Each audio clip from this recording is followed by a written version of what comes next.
Okay, so here we are. I've got Shot 2 version 3 open, and our spray paint is over top. And now I'm just going to do a few extra little things like color correct, some grain, just little things. So, just basically, if this was your own film, just some fun, stylized type things. If you were doing this for a company, this is where your work would be done as the visual effects artists. Visual effects artists are not colorists. Usually we get footage that's either we get the raw footage usually with a LUT that has the color that the colorist has decided upon, so we can look at it both ways, with and without it, and work in those ranges and make sure that everything we're doing holds up in both styles or both ways. But since this is kind of our own thing, we can kind of do whatever we want. So let's just jump in. Let's see. What do we want to do first? Do we want to do? Do you want to do color first? Well, you know what? First, let's put like a bloom. See how everything is really crisp. Everything's like the brights are super bright, the darks are very dark. If we put kind of like a bloom over the whole thing. Oh, you know what else too? Look at that. If we put the bloom over the whole thing, it'll kind of soften the whole thing and give it a slightly more kind of filmic, television-y show kind of look. But you can see right here, 1920 by 1227. We need to work on our bounding box right here. And this last merge, if you just go ahead to bounding box and click B, it should trim it right down. So there we go. So all through our comping, we've got nothing extra around the edges passing through. Everything's being cropped off as necessary. Saves calculation time. So let's go ahead and add this bloom first of all. Oh, you know what? Maybe we should color correct first and then bloom off that. No, let's do the bloom first. So let's, first things first, let's look at our alpha channel, right? Our alpha channel is really funky because we've got a lot of things passing through. It's got the window patch roto, it's got the graffiti, the mural. We've got a funky alpha. So let's reset that alpha by throwing in a shuffle node. And we're just gonna, in this shuffle node, we're just gonna set the alpha to 1. So now when we look at our alpha, it should be solid, it's all cleaned up, everything looks good. So to create a bloom, there's a few things you can do. There's a glow node in the filters. Where's filters? Here we go. All right, glow. There's a bloom right here. We can take a look at that if we want. Let's take a look at that. Maybe that'll do what we want it to do. Turn the size way up. So it's kind of, it is blooming it, but it's kind of, what is that doing? I don't seem to have too much. It looks like something's on the lens, right? It looks like we're like the lens is steamed up. I'm not loving this just because I feel like there's not a whole lot of control here. You know what? I guess there is. That's not too bad, actually. Let's do that. You can do that. I was just gonna blur, but this isn't horrible. Let's just even that out at 10, right? What if we turn that way up? Yeah, something like that, right? Maybe like 20. And then turn this way down. That's not horrible, actually. What I was going to do is I was just going to do a blur, but that node's actually working a little bit better than I thought. So let's show you what I was going to do. I was throw a blur on here and just set this to, I don't know, like 800. And let's take a look at that. What's that look like? Kind of blurs the whole thing. You just get these smeary colors that are reminiscent of the footage. Throw another merge in here. Connect the B to our B line and the A to that blur, and we take a look at this. And it's sort of the same kind of thing as this, right? If we turn this back up to the top, it's something. This one has a bit more color, which I like. This one's kind of blurring the underlying thing a bit, which is what I'm not loving about it. But it's not that horrible, though. It's only doing it way up here. When you start bringing it down to a reasonable amount, this merge node, if we set this to plus, it'll only brighten it, which kind of looks nice, right? And then we can turn this down to, you know, something smaller, like 0.2 maybe. That looks really nice. That's the kind of bloom I want. That's what I was looking for. And maybe there's a way to get that with this. I just don't know it. I don't know enough about this tool, so feel free to experiment with that one. I'm going to go ahead and delete it though. It is nice. It actually was working better than I thought it was going to. But this one I think is doing really what I want. I just want it subtle. See how it's almost like it's just kind of lifting the blacks, and it kind of ties everything together a little bit. And we could even turn that down a bit more, like 1.16, really subtle. So that's nice. Another thing we could do is we could flare this out if we wanted. That could be something interesting. For example, if we look at the red, the green, the blue, the green's interesting, right? The blue's interesting. Yeah, we could use either the green or the blue, right? This is the highest value up here, so let's go ahead and give that a shot. Actually, let's throw in a shuffle node right here and plug your I guess the A line into it. And what we want is what do we want? Let's do the alpha channel. Let's make the, if we look at red, green, blue, green, let's do green channel. Blue, green, blue. Actually, let's do the blue for now. So we're going to make the alpha channel the A blue. So if we look at this and we look at the alpha channel, this is what we've got. It's basically the blue channel. Let's throw a grade node on. Now the grade, we're going to kind of crush this down so we're only left with the brightest spots. However, if we start doing that, it'd be nice if there was like one button to do that. Once we start doing this, if we kind of move these around, it's not going to change the alpha channel because we don't have alpha checked. So make sure you check alpha right there. And we're still looking at our alpha. And now we can use this black and white point as sort of like a levels control, where we can kind of crush things down. So I'm going to crush that way down like that. And I'll bring this up a tiny bit. Maybe I'll even go further. It kind of flips at one point. When it gets to this, when these kind of match up, they kind of flip. So I think that kind of works right there. So that's going to look good. I know this is strange, it's not making sense yet, but we're going to get there. So if we look at the color channels, this is what we get, right? It's kind of strange. I'm also going to clamp white. We don't want any crazy white values in our alpha channel. And if will pre-multiplying this make a difference? I doubt it. Oh yeah, it does kind of, right? It kind of gets rid of some of those crazy highs, which is fine. So let's do that. Actually, I'm going to throw a color correct in here as well after this grade. Throw a color correct in, and this color correct has a nice saturation slider, so you can kind of dial that saturation down in this blue up here. Because what we're going to do next is we are going to throw a blur on, and instead of blurring the whole thing overall, we're going to split this blur. So hit that 2, so you've got a separate X and Y, and the X do like 1200. See what that looks like. Look at that, right? It's almost like we're building a flare, right? So let's go like 1600. Should we go 2500? We go really far. Is it working?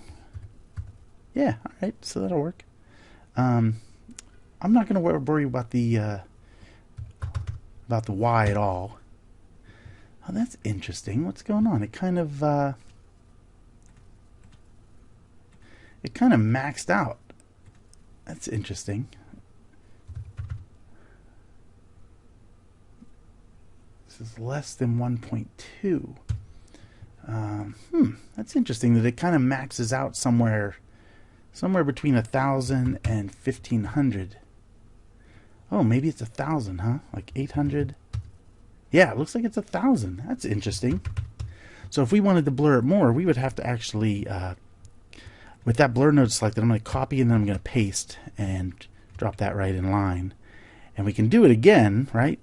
So we're blurring it again, But that's really interesting that that it maxes out like that. Which is okay. Let's just leave the one in for now, and then we can blur it more if we need to later.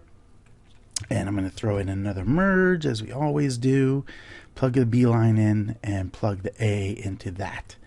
And if we take a look at this now, we've got that, right? Which is kind of like a nice little, it's like a flare kind of thing happening.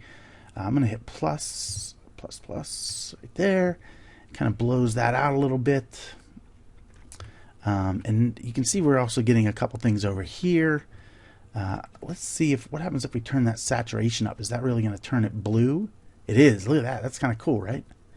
Let's leave that, turn that up so it's got a little bit more color in it. It's kind of cool. I'm not sure I like this down here. What if we blurred after the shuffle? That might fix that, right? If we put a blur here and just turn it up to like 15. Yeah, there we go. So what that does is, if we look at this, and we look at our alpha, and then we look at this, when we crush it down, if you don't turn this off, by turning that on, it's almost like filtering out some of these other things, which is really nice. So that's kind of getting rid of some of those smaller, bright specks. When you blur them, and then you color correct them out, yeah, it's useful little trick. So now we've got just this nice flare up here, and you can also you can blur that again if you want. I'm actually going to just turn it down to maybe like 0.5, just so it's a little more subtle, and I think that looks really good. So we've got a flare here, we've got a bloom, and we've got a flare. And another thing, you can see we're keeping our B line intact. This is the most important thing. So now you can go back through any of these if you want to see an effect turned off. Say we want to turn off just the mural, or just the, yeah, if we want to turn off just the mural, you select that and you hit D, and it should turn off only the mural. It keeps the whole B line intact. Whereas if the plate was into the A and the mural was coming in for the B, on the B somehow, when you turn this off, you'd be left with only your mural. You'd never be able to look at just your plate. So that's why the B line's important, because it's just very easy to understand kind of what's being stacked over. And if we don't want to, I'll show you another way of organizing. I don't even know if we have it actually. Oh, we can use a no-op. That'll work great. As kind of a note node. I like to use notes sometimes. Like I don't want to select this and put a backdrop behind it for the bloom. I'd rather just kind of put a note in. So if you hit tab and start typing no op, what that means is no operation. So this node, it's got some things in here, but it's generally considered like it doesn't do anything. So what I like to do sometimes is I'll come into this thing and I will go to the label, and I will type bloom, right? And then when you can see it kind of, I wonder if will it let us do this? It does. Look at that. Cool. It'll get rid of the no-op, which isn't that big of a deal, but then you can kind of turn this up to like 15. That's strange, right? Anyway, you can sort of, what if I put some spaces in? Will that help? No, does not help. What if I do like 12? I just think it's weird how it's kind of bursting out of the edges here. So that's fine. I'm going to make it yellow, just so it kind of stands out as like a note node. And now I know that's this over here. This area right here is my bloom, and if I duplicate that, oh look at that, the color doesn't come across when you duplicate a node. Interesting. And I'm going to go into this node info, and I'm going to call this one like light flare. Alright, there we go. And set this to yellow as well. Yellow kind of jumps out at me as a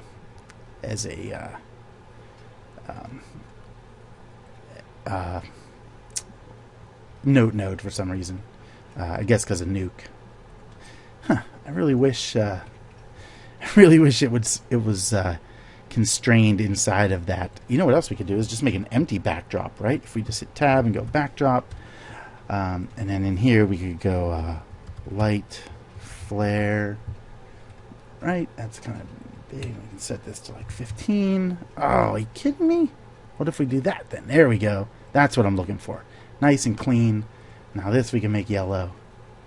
So this is nice, right? Look at that. That looks good. Now what if we duplicate that? Well, that, I'm just kind of goofing around here. Ah, it still doesn't do the color. Interesting. Interesting. Can I pick that color? Custom color?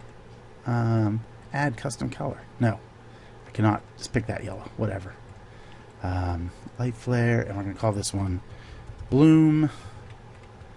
There we go, and you can make it, kind of resize it. That's really nice. So now you can see, even though they're not in a backdrop, graffiti and 20.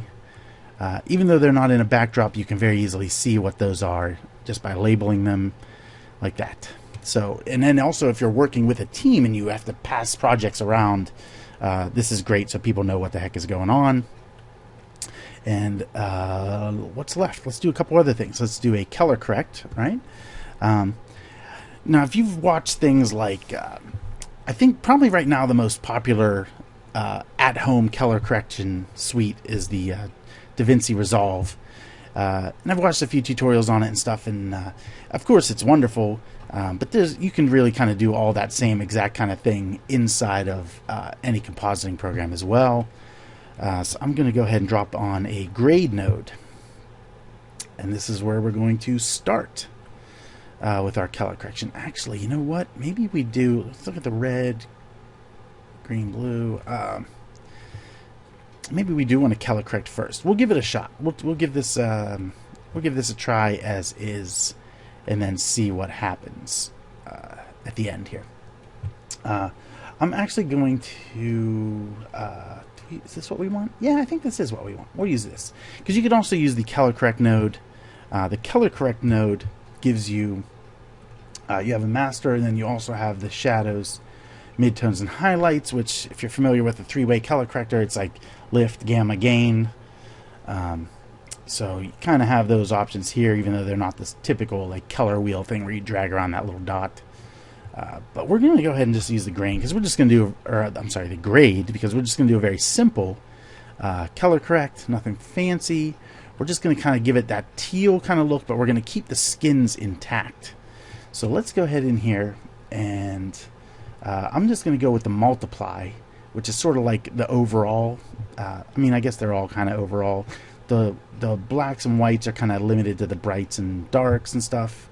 The offset will lift the whole thing. But I'm going to go ahead and use the multiply, which is exactly the same as basically a gain. At least I believe it is. And I'm going to click this, and I'm just going to start dragging around in here to kind of set a nice blue tone, or a teal kind of color. There we go. That looks really good, actually. However, he's kind of looking a little dead here, right? So it sort of be nice if we could bring back some of his skin tones. So, if you've watched any of those DaVinci Resolve tutorials, you'll see that they kind of use an eyedropper, and they kind of click on colors, and they're able to move around some sliders and kind of bring back certain colors. And what they're doing essentially is just making a key. They're just keying out a specific color, like the skin tones, and either putting that back over top or holding it out of the color correct, whatever. And we can do that exact same thing. So let's go ahead and I'm going to grab a chroma keyer. Very simple keyer, nothing fancy. Plug this into here, and I'm going to grab this, and hopefully, why is it not selecting that? Why is it not selecting? Pick and then press Control plus and left click on the viewer. Control plus. There we go. That's what we wanted. So if we look at the alpha, you can see we've got this happening, right? So I'm going to put it back on this side for now, and if I plug it into this mask, let's see what happens. Look at that. It kind of holds out his skin color, right? Which is nice. It's not bad. We can also dial this around a little bit and kind of dial it in a little bit if you want. You can turn the value. If we turn the saturation down a bit, it's kind of just messing with the key. I don't like what it's doing to this, right? It kind of looks, it's kind of washing that out a bit. So maybe this isn't the best way to go. Or if we do a key lift, pixels are classified. No. Key gain. What's that going to do? Oh, there we go. That's kind of working. Yeah, that's kind of lifting that key gain to 2. Kind of is nice. Right, if I unplug that, so yeah, it's kind of keeping some of the. Yeah, actually, that's not horrible. I don't really like what it's doing to the colors here, but it's not horrible. As far as his skin, we could actually just do a garbage roto.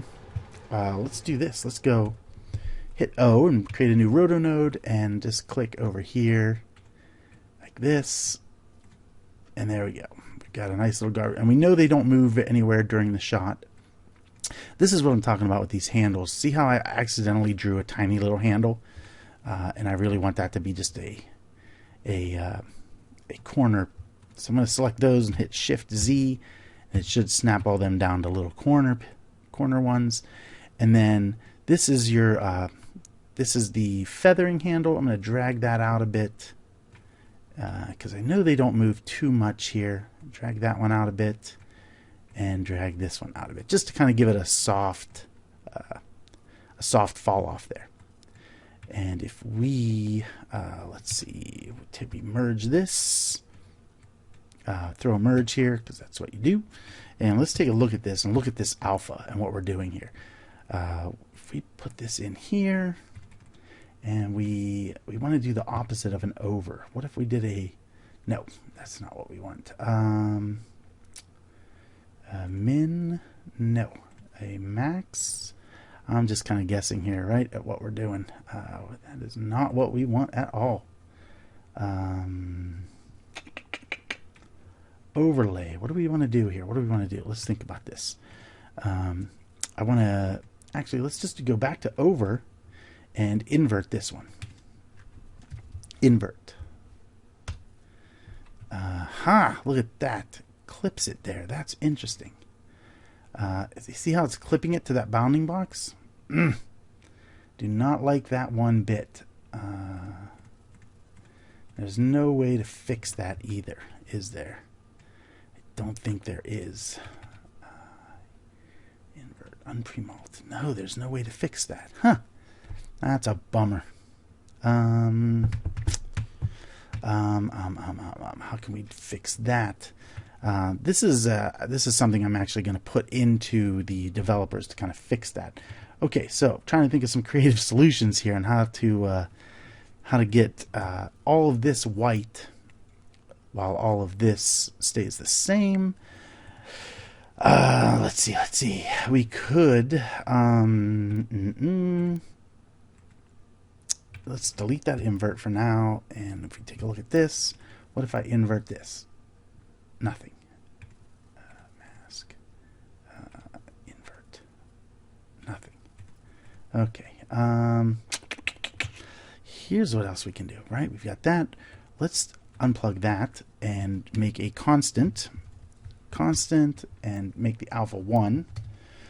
So this is the alpha coming out of the chroma. This we know is a 1 alpha, and we're basically going to merge the two of those using that mask, right? Let's look at that. Oh, what's it doing now? What is this? Is it not merging the alphas? Over, none, merge. Oh, that's what I want. RGBA alpha. There we go. Now if we invert, is it going to do the same thing? It is. Come on. Ah, man. What if we switch these, shift them, delete that invert? That's going to do it. Come on, right? Come on. Oh, key mix. There we go. That's what am I thinking? Key mix. Let me bring it up here actually and start typing key mix.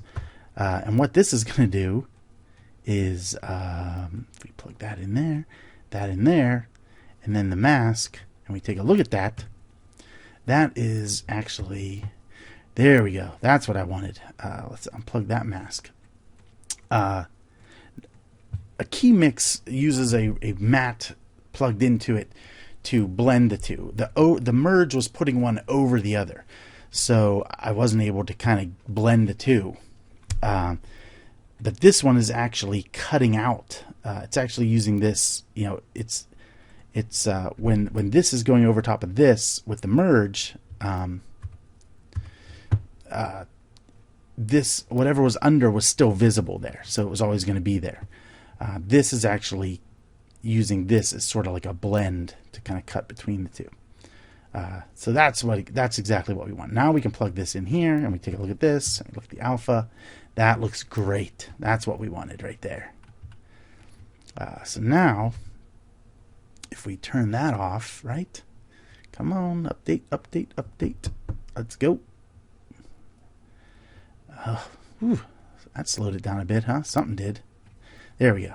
So now we can color correct, and if we take that out, you can see his skin goes back to being kind of gray and dead. But if we plug this in, that key that we pulled up here is going to retain his skin color a bit. So that's kind of nice, right? So there we go. That looks pretty good. And one last thing we can do, a couple things actually. Let's turn that flare up. That flare is kind of getting lost a bit, right? The light flare, it's right here. If we go, what if we just did 1? Maybe 0.75, something like that. That looks great. And we can add a little bit of noise. There is a little bit of noise in this plate. It's probably actually just compression artifacts, not noise. But a little bit of noise will kind of bring it to life a little bit. It'll help blend everything together a tiny bit. It'll make it feel a little more filmic. Because right now, in these dark spots where my camera clips to 0, because I have a terrible little camera I shot this on, there's no life in there. When this is going to be playing back, you're not going to see anything happening in there. And adding a little touch of grain will kind of bring that to life and kind of make it feel a bit more cohesive. And it'll kind of, our images here don't have any grain or compression artifacts. So they're kind of not going to blend in perfectly. And grain will kind of help tie it all together. So let's throw in a tiny bit of grain. Hit tab and start typing grain. And the grain node is right there. It's the SE grain. And you can see it throws a big layer of grain over everything. If you zoom in here, you can see there's all kinds of chunky grain in there. This is a bit too strong. I don't mind the size because we're not matching anything right now. We're just kind of making it up as we go. So I'm going to leave the size and the irregularity alone. I'm just going to affect the intensity, and I want it to be really low. So let's go like 0.14, and the green 0.14, and the blue like 0.3. Blue's always a bit stronger and a bit bigger than all the other grains typically. So if you zoom in here, you can still see there's a little something going on, and it's actually amazing how much this will help. You can even turn it up a little bit more, 0.16, set 0.32, something like that. And I think we'll just leave it there. And it's very subtle, but you'll see it when it's playing back. It'll look really nice. It'll tie in. If we turn it off here, disable, see how smooth it just got up here? And then you turn it back on, and it kind of comes back looking a little filmic. So it's kind of nice, right? It's looking good. And the last thing I did just for fun, just for goofing around, was I threw a letterbox on it. We'll do that after the grain. If you hit tab and start typing letterbox, the Ignite tools comes with a letterbox. So if you click that, it throws that on. Looks really strange first. Doesn't work at all, right? Think it's broken. I'm going to go 235, 235, and it should work. There we go. So that looks nice. However, it looks like the camera's really high right now, right? It looks like he's really low in the frame. I'd like him to be higher. I don't want the corrupt out of frame, but it can be up here, and he'll look a little more balanced in here with this letterbox on. So what I'm going to do is I'm going to move the letterbox and the grain down, and after this grade, I'm going to throw in a transform. And you see the letterbox is breaking everything. So for now, I'm going to turn it off. and I'm going to move this transform. I'm just going to move it up like 50 pixels. I'm just going to type 50 into the Y, and you'll see what that did. It just kind of shifted it upwards, and again it broke our bounding box. But the bounding box option that we've been doing in all the merge nodes, the transform node does not have that bounding box option. It does have black outside, which is not useful in this case, but it kind of sometimes will either let pixels stretch or not, but it doesn't help us here. What we want to do to kind of fix our bounding box again is add a crop node. So I'm going to hit tab and start typing crop. And third one down, this crop node, by default it's going to set to the project size, which is 1920 by 1080, and you'll see that with this turned off, our bounding box is larger. With this turned on, our bounding box is right where it should be. And if we turn the letterbox back on, it looks perfect. If you don't have this letterbox, if you don't have the Ignite tools, let me show you how to fix that. Let me show you a way to do that. We can roto, as always. We can create a constant. Let's do a constant first. And we know this constant is black, but has no alpha channel because we've used them enough now that we know how they come in. So let's just set that alpha channel to 1. Because if it doesn't have an alpha channel and we put it over top of this image, it's not going to go over correctly. So let's just set that to 1. And let's create a roto node by hitting O. I'm going to turn off this letterbox. And with this roto node, if you, under the Bezier draw tool here, if you just hold and click and hold and go down to the rectangle tool, you can just kind of draw your own right here like that. And online, you can actually find charts of all the aspect ratios. You can even overlay it, draw your mask to match that, and then just use that in all of your projects. We can even label this like letterbox mask. And we are going to pull this down a bit, throw a merge node after that, and a merge node after this constant so we can plug in the roto. And we're going to plug this in there. Everything goes black. However, if we set this, what we want is we want outside the roto to be visible. So we're going to set this to stencil. And there you go. Right? So the letterbox, that letterbox is gone. This one's working great. And you can adjust it as necessary. So yeah, there you go. Did some nice stylizing things. Got that lens flare kind of peeking in up there. Maybe if we go to the end, you can see it a bit more. We can even, let's move this up a little bit more, maybe 80. It'll make the lens flare out, but it'll bring his head in a bit better, I think. Yeah, that looks pretty good. And we could even cheat that lens flare down a bit as well. If you wanted to, you could throw a transform in here and kind of cheat that down a bit, which could look nice. The last thing to do is write this out, right? We got to create the file. So as we learned the very first UI tutorial, right up here is this first box is the read and the write node. But if you just hit W for write, it will ask where do you want to put it. So we're going to go ahead and put it. I've already created I'll create a new one just to demonstrate. Actually, I already created this because I kind of ran through this tutorial already. I've created a folder already, but let's create another one, and I'll just call it, I'll call it the same thing, but I'll add a 2 after the pathway. Pathway to mural tutorial, if I can spell tutorial correctly, shot 2, 02, version 03. So before I hit OK, I'm going to select all of that and hit copy. Now I'm going to hit OK. Makes the folder. Click into that folder. Double click in. I'm going to go right here to the end of this line right here where it wants to write it, and I'm going to paste what I just copied. It's the same exact folder name because I want my file named exactly the same. But after the version 3, I'm going to put another underscore, and I'm going to put 4 number signs, which is going to let it fill in the frame number. It's going to say this is a frame sequence, and just fill this in as you like. If you only put 3 number symbols, it'll only do 3 3 digits, but I'm used to 4 just from habit. So I'm going to do that, and then I'm going to hit dot. And right now the file type is JPEG, and I think that's fine. So I'm just going to type JPEG, and I'm going to hit save. And it creates this little write node for us, and it's got all that information we just entered right here, which you are welcome to change at any time.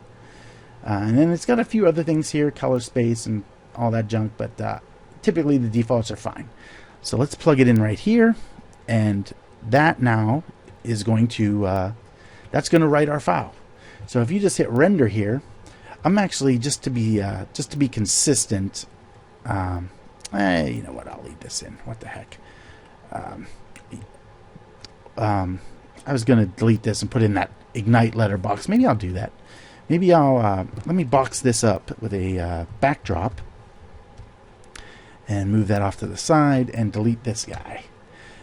So I still have that if I need it, but right here I'm going to go back to the letterbox node and preset 235 235. So I know it's just nice and even. I don't have to worry about it. If you're going to do this route, I strongly suggest you do download a image from the net, an aspect ratio 1, and make sure you line it up perfectly. But there we go. This is pretty good now. I think we're done. I'm going to go ahead and render this, and then we'll look at shot 4. Shot 3 is another front angle on the actors, but shot 4 in the scene is the same kind of thing with some different challenges. They walk through the scene, so we're not going to be able to track underneath. And then I'll show you how to copy all this work we've already done into that project and kind of get it lined up again. So let's go ahead and take a look at shot 4. Oh, and hit render. Sorry. In this right node, render. Click that, and let's just click it. What the heck? Click that and save often as well. But you can see it jumps over to this progress tab, and it says it's running, gives you a time remaining. I'm going to let this finish, and I will see you in the next one.